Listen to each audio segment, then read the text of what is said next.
quite long. And I think it's probably it's like it happens more often in bigger cities, especially at locations which are quite central. You know, because you have a high demand for these places.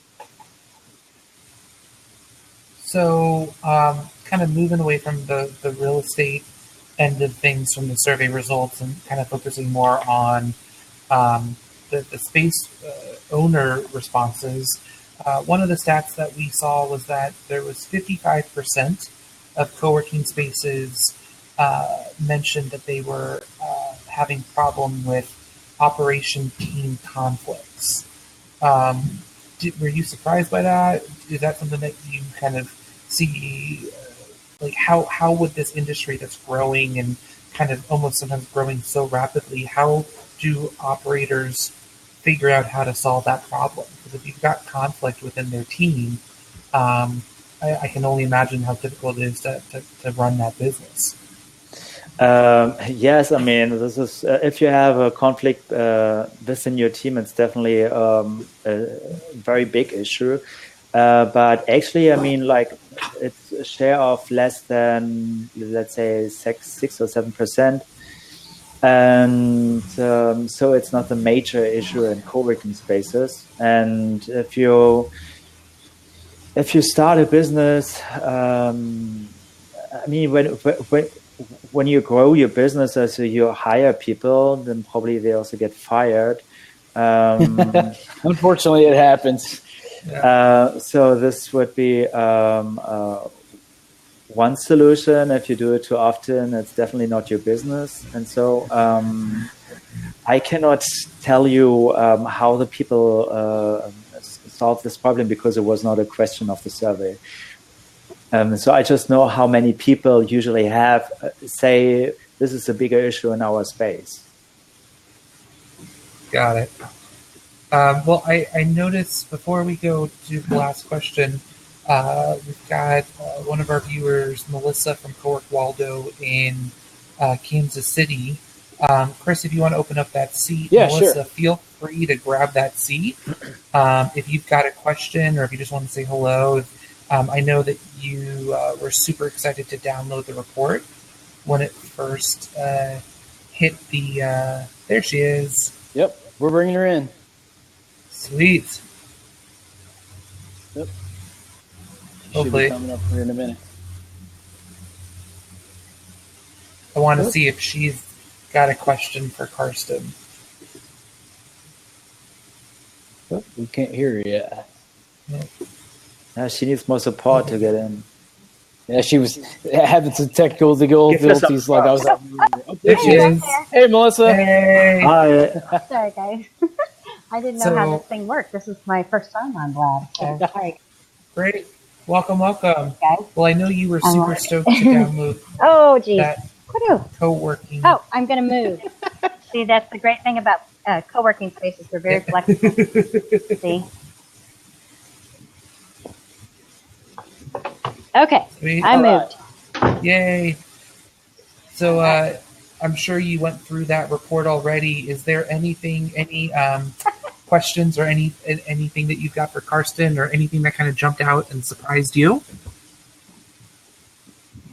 I thought that quote on specialization and hybridization was very thoughtful. That was your quote?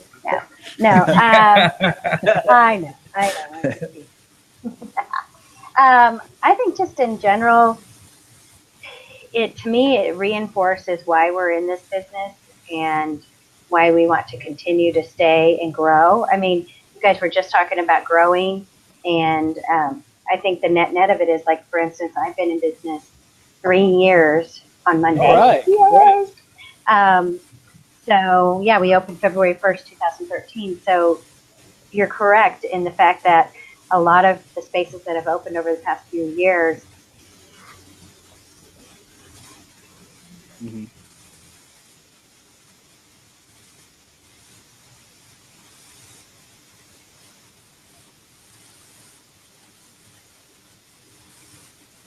Which also makes sense in the beginning, by the way, because, I mean, you cannot you cannot you cannot predict the future for the next 5 years, and you probably, it's easier to attract more members in a space which is not empty, so it's actually okay. If you have a smaller space, usually the best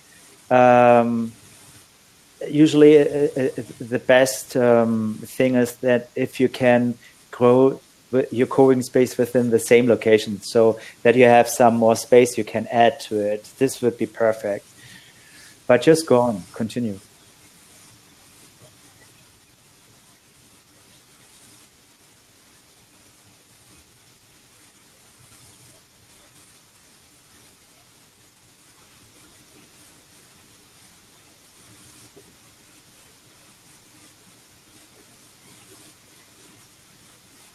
Cahoots. We love Cahoots. Jenny and Stephanie out there. We love you guys. It's going to be something that is happening in the next couple of years.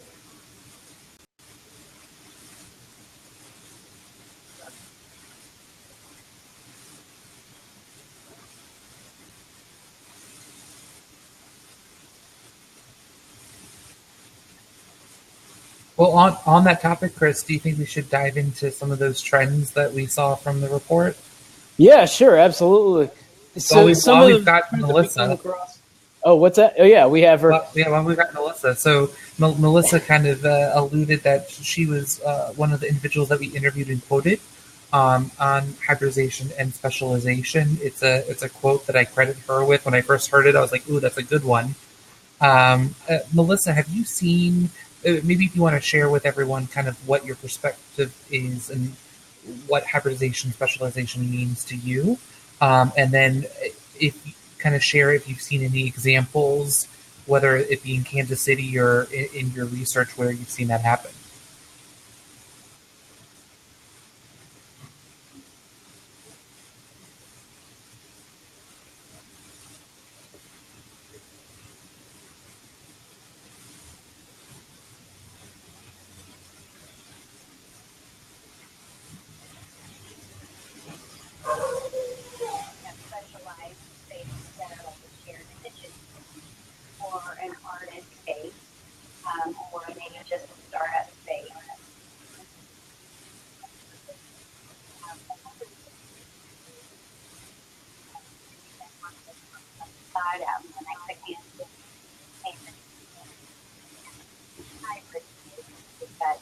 Coworking plus gym plus an event space plus a coffee shop plus a barber shop plus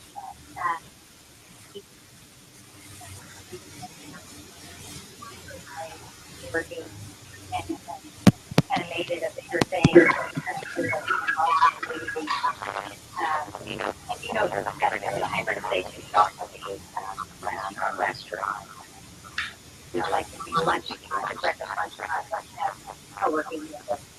It's just any kind of different setup.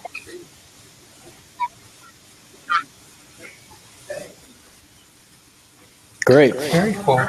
Yeah. Awesome. Yeah, it's interesting. There's a new space in the DC area. There's two spaces in DC that we quoted in the hybridization specialization section. One is Cove, which is an hourly space. They actually prefer to be called a productive space rather than a co-working space. Yeah. And then there's a new one that just came out, which offers integrated childcare, short-term, 3-hour max, where you have either supervised play or you can kind of pre-schedule and drop your child off if you've got an appointment. That's awesome. I love that we're getting into this specialization model because a while ago, all the co-working spaces that were opening up were all tech spaces. And I love telling people that you don't need to be a tech company to go run your own company. And I love seeing these co-working kitchens and these other specialization models. I mean, there's a co-working space that we worked on over here. It's geared for attorneys and CPAs. So I think there's such a high demand for those spaces all throughout the country, and especially those shared kitchens. I mean, who doesn't like food? And there's such an opportunity to do so many unique things with those kitchens. So I love you shared that point.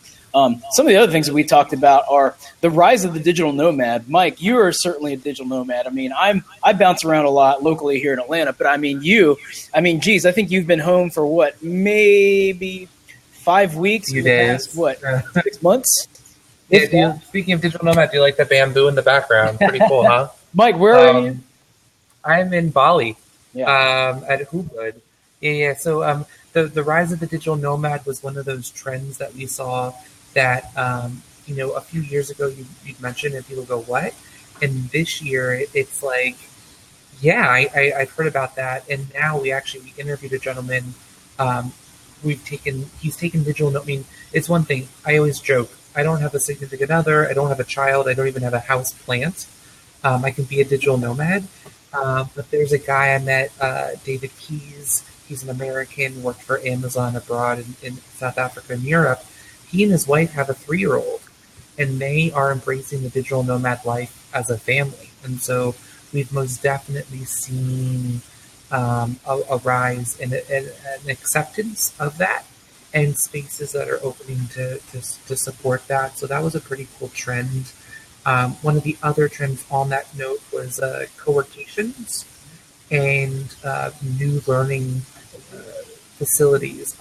These co-working spaces, especially the one that I'm in here now at Ubud, people come here, they don't necessarily live here, but they don't want to just take a 2-week vacation. It takes, 40 hours to get to Bali total. Mm-hmm. So they come, they have an opportunity to work a couple days if it's raining, and the next couple days if it's nice, they can go out. And so it's this whole concept. I think all of us online can share that it's having more control over work-life balance. It's not working for 2 weeks off a year. Yeah, it's being able to say, I can work when I want, where I want, how I want. So I like to refer to it as more as work-life integration. And viewers out there, how many of you guys really take those 2-week vacations? And would you rather take that vacation while doing a little bit of work, and then when you don't come back, it's like, oh my gosh, I have so many things to do? I see such an opportunity for these co-workations and these different economic developments and these tourism boards wanting to do more, wanting to attract more people that are wanting to do these co-workations. There's this ad agency over here that did this program in Costa Rica. It's called Save the Americans. They have a bunch of sloths that are kind of running around, and the whole premise is us as Americans, we work too much, and the sloths are sitting there with signs saying, "Hey, help, save us, save the Americans." So I thought it was a really great play, and I think we're going to see a lot of that coming up in the next couple of years. Yeah, no, for sure. I think those were some of the main trends that we saw. A couple of the other trends that we saw come in was the evolution of software. While we got you still online, Melissa, what software do you use to manage your space? How do you like the robot?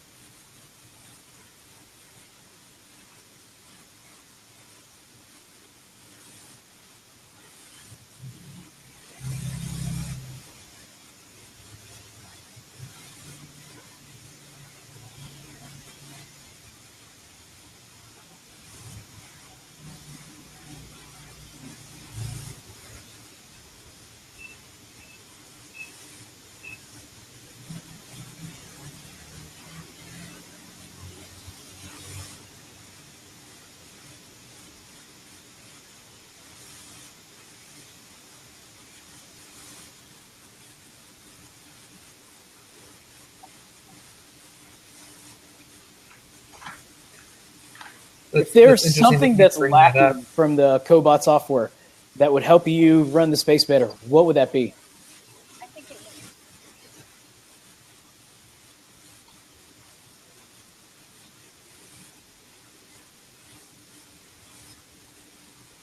Mm-hmm.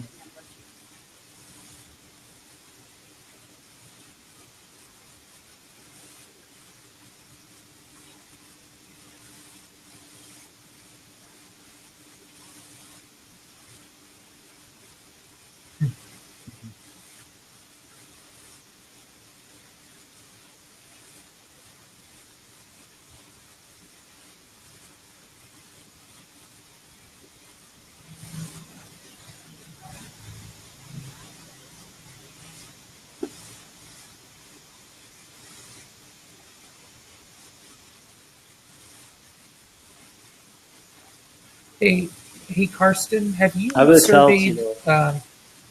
What? I will tell Thilo and Alex. Yeah. I mean, they can fill in. Yeah, sure. Carsten, I know that in the survey sometimes you ask folks what operating system they're working on. Have you surveyed the participants to ask what management platform they use, whether it be Nexus, Cobot? Yes, I mean, in the last survey or in the current survey, there's been an open question about what tools they use to manage the co-working space. Since it was an open question, I cannot say like 20% said this and 21% said that, because, I mean, it wouldn't be, this is not how it works with open questions.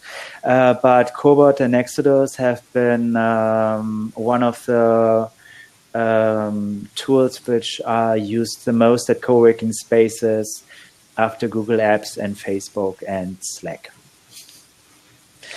Nice. And so, yeah. Very cool. Great. Well, so Google Apps is actually Google, all the Google apps. I mean, most of co-working spaces just use Google and Facebook. And maybe Facebook for events, obviously. Slack for the internal communication. But if it's about pure co-working management softwares, it's Nexus and Cobot at almost at the same level. Sweet. Well,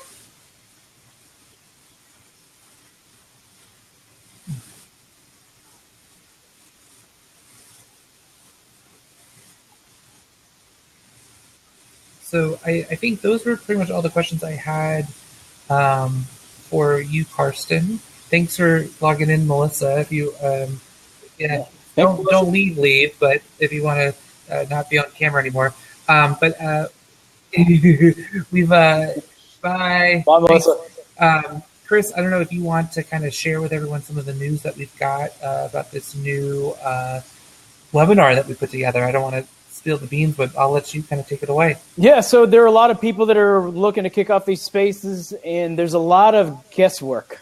There's a lot of bad information. There's a lot. So what we did was we put together a webinar. It's a 3-part webinar. It's only $99. And if you are wanting to open a space or wanting to refine what you already have, this is a great opportunity to speak with people that have run spaces, and also speak with people that are really outside of your space. Because a lot of times when we work with people that are with their spaces, they're too close to their businesses. Just like on the marketing consulting side, when I work with a client, I'm able to see things that they're just not able to see. I'm able to see their business from a completely different perspective. And I think you're going to get a lot of that in this 3-part webinar. It's a lot of fun. Myself, Mike, and Stephanie Bermudez, we put a bunch of really good stuff together. So we're going to have some links on the Twitter page and everything else for you to check out. So thanks for that shout out. Awesome. Well, I hope everyone has enjoyed this inaugural kind of co-working chat blast. Very inaugural. This is very inaugural. Karsten, thank you so much for logging in and answering some of our questions. Thanks for inviting me. And congrats again, and job well done. I know everyone in the industry really appreciates the work that you do. It's incredibly valuable. It's only a tiny part which already was analyzed, so there's still a lot of stats. There's still a lot of stats coming. Yeah, that's great. I'm glad to hear that. And so before we kind of wrap up, I think I've got one thing. I know, Chris, you've got one thing. Sure. Everyone out there, Nikki, Melissa, everyone else who's watching as a guest, that didn't maybe mention type away. Thanks for joining. First off, if you've got insight, input, advice, suggestions, we want to hear it. If you've got a topic that you think we should talk about, let us know. We want to do this on a weekly basis. We want to get a lot of people involved. We want to open up the dialogue and kind of, this reminds me very much of an unconference, right? Take that culture and that feel and bring it to the masses. And so it means a lot to us for you to have logged in. So we appreciate that. Thank you. I think, Chris, you've got a shout out for a couple people. Yeah, I got a shout out to a couple of our sponsors that have helped us out a lot. So FinSync, they are, I don't want to call them the next generation of QuickBooks, but they're kind of the next generation of QuickBooks. So they are an online accounting software program for small businesses. It's really great, and I worked out a deal with them. So if you are looking to kind of check it out, they will waive the $140 setup fee. It's great. They're really looking to work with the co-working market and also work with the people that are in there. So I use it myself. I really like it. It's pretty good stuff. So be sure to check it out. We're going to have some links on the Twitter page. And then also there's another conference that I learned about earlier this month called the Work Tech. They are all about the future of work and then also how technology comes into play. And we've partnered up with WorkTech in Australia. We have a link over there. You can get a discounted rate. If you know anybody that's in Australia in that market and wants to go check it out, it's going to be a lot of fun. We should be there. And they're also going to have a conference in New York. I think Dubai. Hopefully, Mike and I'll get to go to Dubai, right? Yeah, Dubai's on the list for this year for sure. I'd be all about that. Also one in Berlin. I mean, they have several locations. We're really looking to make this thing a lot of fun. We're looking to get some industry insights from you guys, and we really do want to make this a weekly thing. So, and we also want to do this from different spaces. So, if you want us to do this from your space, then we'd love to have a conversation with you. That'd be a lot of fun. And I know Mike would be all about going to another space because this guy's just all over the place. Yeah, and he needs to go somewhere. We'll probably. We just confirmed we are going to have a presence at Coworking Carnival in Bangkok. February 15th to the 21st. It's really exciting. Melissa, you'll probably want to take some notes. The entire Bangkok co-working community has gathered together, and they're doing a whole mass awareness campaign. So the entire week, they're calling it the Carnival. Every space is going to have free co-working on each of the days. Every night there's going to be activities. There's going to be events. There's going to be a bar crawl for one of them. So I can't wait to check that out next month. Carsten will be there with me, covering it for Deskmag, and I've got it for Coworkaholic. So thanks again for logging in. Thanks for joining us, Carsten. Chris, enjoy the rest of your Friday. Yeah, everybody enjoy the rest of your day. Special shout out to Stephanie Bermudez out there in Tucson. Yes, Stephanie. Stephanie, thank you so much. She's been live tweeting while I've been working out these sound issues and all her good stuff. So thank you. Major shout out to Stephanie. Bye. Bye, guys. Bye. Look forward to talking to you guys soon. Bye.